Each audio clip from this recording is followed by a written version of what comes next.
Welcome back to the panel discussion, Enhancing Federal Network Visibility and Analytics, sponsored by RSA on Federal News Radio 1500 AM and federalnewsradio.com. My guests today are William Yurick, Program Director of Cyber Intrusion Investigations at the Defense Criminal Investigative Service, Stephen Hernandez, Chief Information Security Officer, Acting Chief Technology Officer, and Director of Information Assurance for the Office of the Inspector General at the U.S. Department of Health and Human Services, Frank Konecki, Chief Technology Officer with the U.S. Air Force, and Zulfikar Ramzan, Chief Technology Officer at RSA. I'm your moderator, John Gilroy. We're going to go from an oil platform in the Caribbean, and we're going to go to visibility. And visibility can be good, can be bad. I keep thinking of flying. You just got off that plane, and everyone talks about visibility with pilots, don't they? They talk about overcast conditions and seeing, and sometimes that can effectively help choosing a path, safe or not so safe. So from the perspective of visibility, at some place like HHS, I mean, the visibility that you must have like 30 different telescopes, and the visibility's got to be difficult. I mean, I don't know how do you slice it and dice it. I mean, that's the challenge just there. I mean, how do you slice it? Right. So visibility is a tremendous challenge, and so we have our standard networks, our standard on-premise systems, our internal data centers, but of course we're racing to the cloud as well. We're in cloud for email, we're in cloud for platform, we're in cloud for software as a service. And part of the challenge is, I've spent the past decade or so building up good visibility into my internal network operations. Now I'm bringing on hybrid cloud, I'm bringing on private cloud, I'm bringing on public cloud, and I'm having to try to synthesize visibility from those providers into this existing environment. I think that's one of the real challenges facing agencies right now. They have a mandate, go cloud first. Even the DoD is now cloud first for up to impact level 2, and the question is, it's like, geez, I've honed and I've created this tool set, this visibility system, my analytics. It's all based on premise with this tool set. Now, if I go to cloud vendor X, they'll say, well, I can provide you a stream in a certain format and function, but that may not be what I'm used to working for. And so you either push back and say, don't go, that doesn't work very well, or you try to figure out, how am I going to adapt that type of information into my environment, and also, what am I missing? Where do I still have blind spots in that provider? The word used commonly is orchestration. When I was in graduate school, I had a friend who had a picture of the Chicago Orchestra on his wall, and he would practice. He was studying history of science, but he was really interested in that orchestra. And I think that might be applied to some of this, because there's all kinds of different teams that are involved here, a lot of moving parts. So Zulfikar, from your perspective, moving parts are difficult. I mean, how do you organize these people to accomplish some of this visibility? Right. So I think you hit the nail on the head that visibility has both a good and bad aspect to it. On the one hand, you've got the challenges of trying to achieve visibility, but I like to think of it this way. Before, we were in a dark room completely. Now at least we have a 20-watt bulb or a 40-watt bulb. Gives us a better chance than we had before. And the second element is, you've got all this visibility. How do you start to glean insights from it? And that's where the role of analytics becomes very critical, because having a bunch of data could be noise. You've got to be able to find the signal from that noise. And we've seen this over and over again. A lot of the biggest breaches out there, it wasn't for lack of getting a lot of indicators that the breach occurred.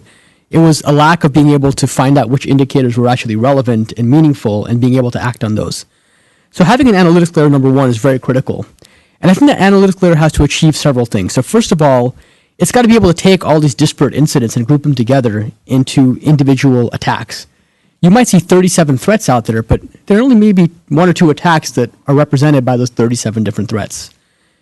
The second thing that's got to happen is you've got to be able to take all that incident data and be able to pivot against it very quickly and efficiently.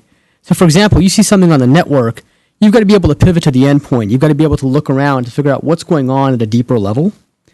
And the third element is having just those incidents now, those individual attacks you've been able to discover. You've got to be able to add some business context around it and say, what's the most important stuff that I've got to tackle right now?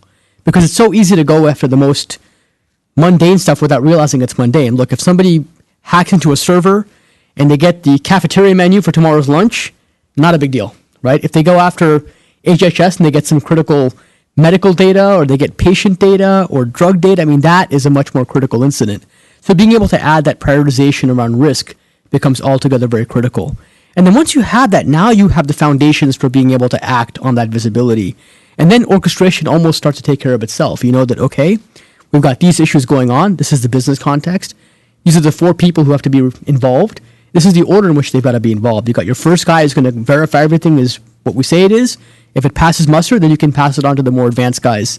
And by doing so, you're able to now take care of these issues in a much more fundamental, much more holistic way, and in my opinion, much more efficient way. And the name of the game today is efficiency, because nobody I talk to says they've got enough people and enough resources to deal with this problem. And if we're not able to make that process simpler, we're going to have a world of hurt ahead of us. But I believe that we are now in a position where we've made it a lot simpler than we have historically. You know, Bill, my son has friends who are special forces, and I know they work together in teams. We just never know where his friend is, because he doesn't. We just never know in the world. And he was somewhere working in coordination with other. And I'm sure they might even use the term orchestration. But small team orchestration is one thing, but big team orchestration, can that transfer to higher levels of security at the DoD? I think orchestration can transfer, is whether or not you have the will, and I think as Zulfikar put it, the resources and the people that want to bring it there. Don't think you'll find anyone who's going to argue with the idea that we need to do better at coordinating. We need to do better at responding earlier. In my line, law enforcement investigation, the sooner that there is that visibility, the sooner I can get involved and respond, the better chance I'm going to A, catch the bad guy, the hacker on a tournament, and B, be able to help them better mitigate the threat in the future.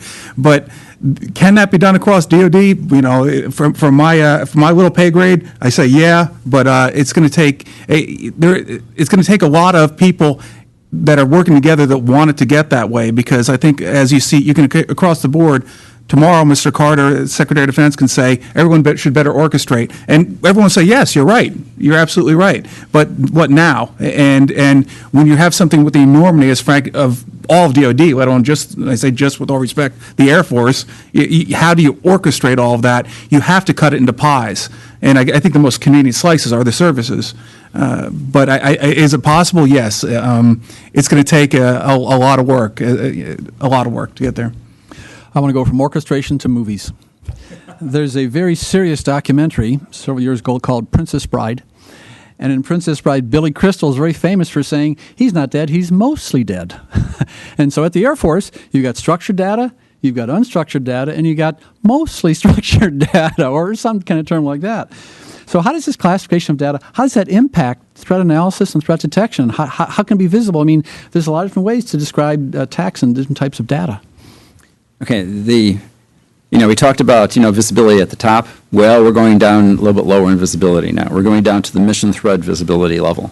And the reason why is just that. We can see it at the top, but it's very difficult to do an analysis at the top to figure out what's really happening, especially in the Air Force, especially in DoD, the billions and trillions of transactions. And when we get down to the data level now, we have to go down to the mission threat level, because that's the only way we're going to be able to figure out what's going on with the data.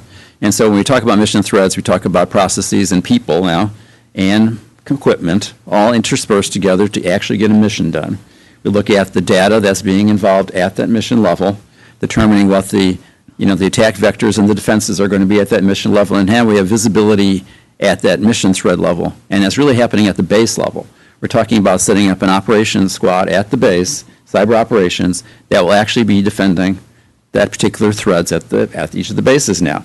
Because we found out that everything at the top is just too big.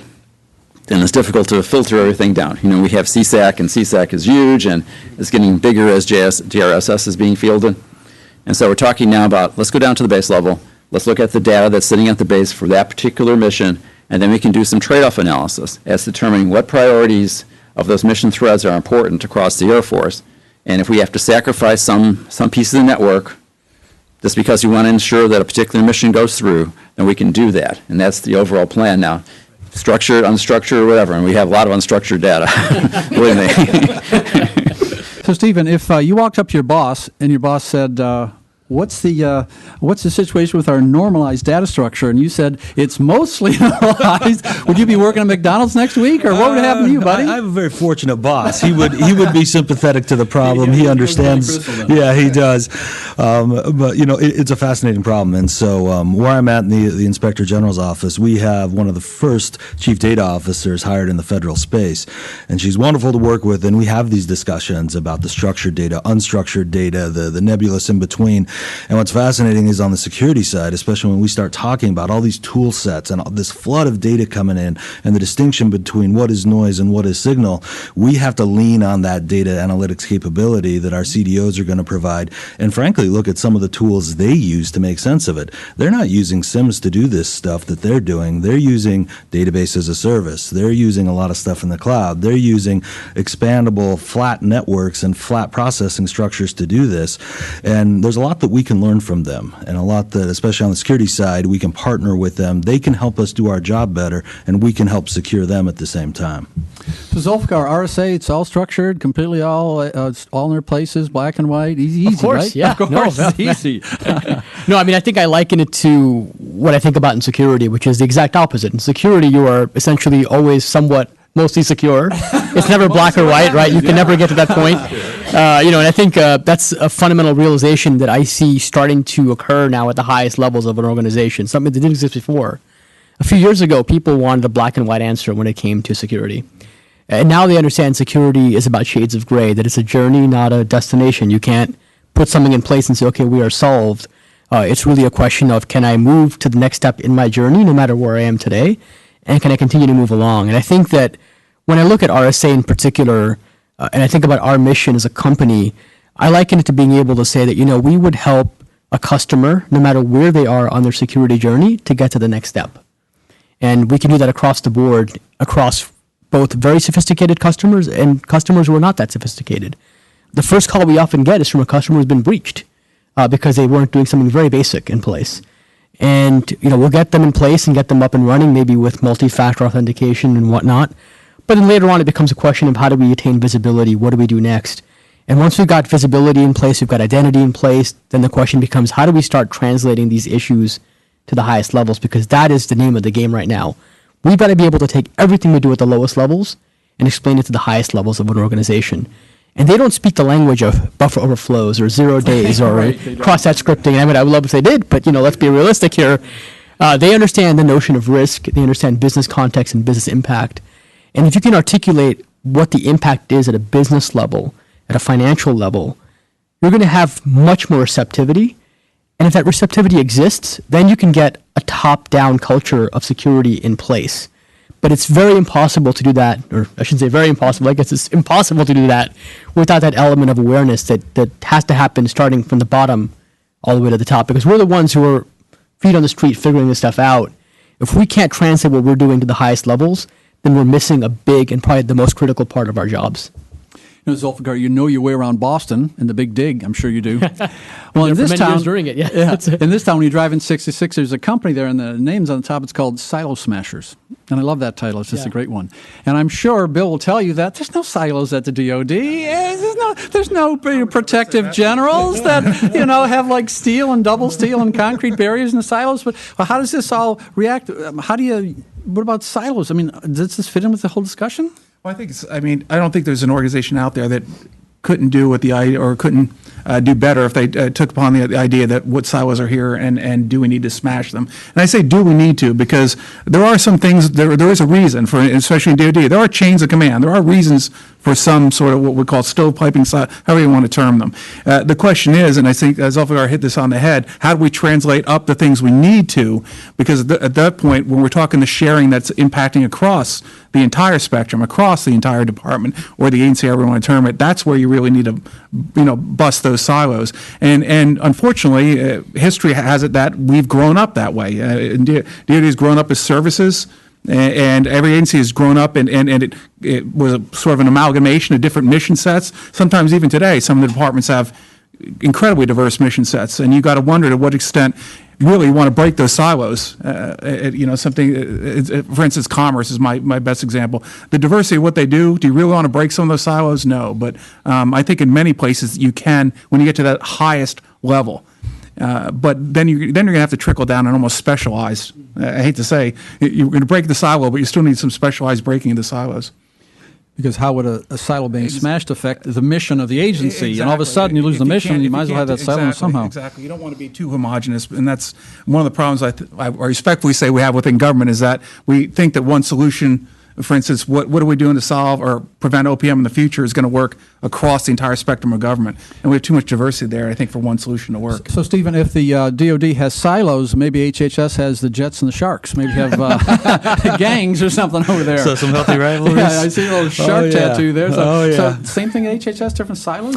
We certainly have different operational areas. I mean, we have folks servicing our Native Americans from a healthcare perspective to world-class research at CDC, the FDA working in a highly regulated product space, and my office, the Inspector General, law enforcement and auditing. And so I love the concept of breaking down the silos, but one concept that seems to have worked at HHS as a whole is saying, I'm not going to break down silos per se, but I'm going to request every silo owner poke a hole in it, and I'm going to tell them what I want out of it and what format I want it in. And we use this for some of the security visibility around the agency. Our centralized monitoring, our SOC says, hey, this is the type of feeds and indicators I want from you, and this is the point of the network that I want it, and this is the format I want it.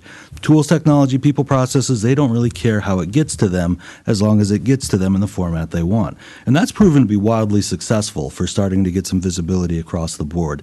And I think if we're going to have success in kind of tearing down the silos, it's going to be one little hole at a time, very specific about what we need. And that also helps us. It helps us from becoming flooded with data as we start to break down those walls.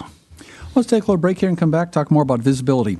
My guests today are William Urich, Program Director of Cyber Intrusion Investigations at the Defense Criminal Investigative Service, Stephen Hernandez, Chief Information Security Officer, Acting Chief Technology Officer, and Director of Information Assurance for the Office of the Inspector General at the U.S. Department of Health and Human Services, Frank Konechny, Chief Technology Officer with the U.S. Air Force, and Zulfikar Ramzan, Chief Technology Officer at RSA. I'm your moderator, John Gilroy, on the discussion Enhancing Federal Network Visibility and Analytics, sponsored by RSA on Federal News Radio 1500 AM and federalnewsradio.com.